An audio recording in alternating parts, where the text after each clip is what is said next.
அனைவருக்கும் வணக்கம். நான் உங்களுடைய ராஜா. அதாவது ஆசைகள் தூண்டுதல். ஆசைகள் தூண்டுதல் என்னன்னா, ஒரு ப்ராப்பர்ட்டி இருக்குன்னு வச்சுக்கங்களேன். அந்த ப்ராப்பர்ட்டி ஒரு மீடியேட்டர் வந்து அந்த ரொம்ப தீயா வேலை பார்த்துட்டு இருப்பான்.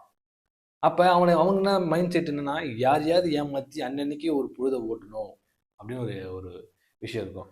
அதேபோல ஒரு வியாபாரம் பண்ணிட்டு இருக்க பையன் என்ன பண்ணுவான், அவன் ரெகுலரா வியாபாரம் பண்ணிட்டு நிம்மதியா வாழ்க்கைய ஓட்டிட்டு இருப்பான்.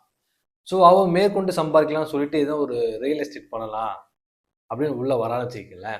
அந்த பையன் ஒரு ஆடைகளும் அவனுடைய வச்சிருக்க வாகனமும் அவனோட தோற்றமும் பார்க்கும்போது அவன் வியாபாரத்தில் டெய்லியும் வர அந்த வருமானத்தையும் பார்க்குறான் அந்த மீடியேட்டர். ஸோ அவன் என்ன பண்ணுவான், அதை அவனை பயன்படுத்தி எப்படி இந்த இடத்துக்கு வேலை பார்க்கலாம் அப்படின்னு பிளான் பண்ணுவான். அந்த இடத்த வந்து ஆசைகள் தூண்டுறது. இந்த ப்ராப்பர்ட்டி 10 கோடி போகும், இதில் நம்ம இவ்வளோ பணம் செலவு பண்ணாக்க இவ்வளோ ப்ராஃபிட் இருக்கு சொல்லும்போது இவன் என்ன பண்ணுவான், அந்த ஆசை, பேராசை.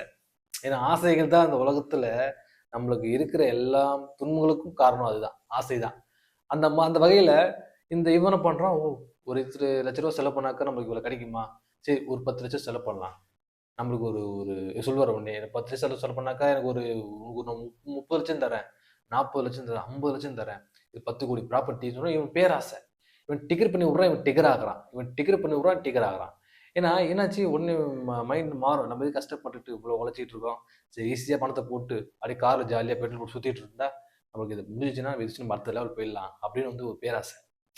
அந்த பேராசையில் என்ன பண்ணுவான், இவன் வந்து பணத்தை கொடுத்துட்றான். இவன் என்ன பண்ணுவான், இவன் நல்லா பயன்படுத்திக்கிறான். ஆனால் அது ஒரு உப்புமா டாக்குமெண்ட்டாக இருக்கும். Document upma document, double document, forgery. So இது மாதிரி ஆசை வார்த்தைகள் தூண்டி விட்டு தன்னை அந்த பணத்தை எப்படி கைப்பற்றலாம், அவனை எப்படி ஏமாத்திடலாம், இவனை ஏமாத்தி எப்படி போதை விட்டு இவனை எப்படி பயன்படுத்தி நம்ம சொகுசாக இருக்கலாம் தான் பல மீடியேட்டுங்க சுற்றிட்டு இருக்காங்க.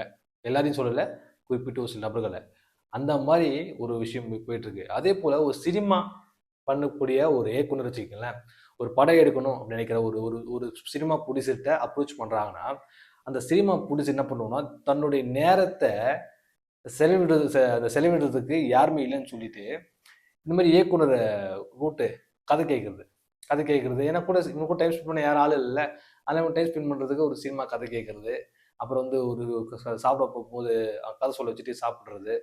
அதுக்கப்புறம் ஏன்னா லாங் போகணுன்னா டேரக்டரை கூப்பிட்டு காரில் வச்சுக்கிட்டு கதை சொல்ல சொல்லிட்டு இது கார் ஓட்டிகிட்டு ஜாலியாக போயிட்டு இருக்கிறது. இந்த மாதிரி தன்னுடைய அவங்க நேரத்தை ஃபுல்லாக விரயம் பண்ணி அவனை பயன்படுத்திக்கிறது.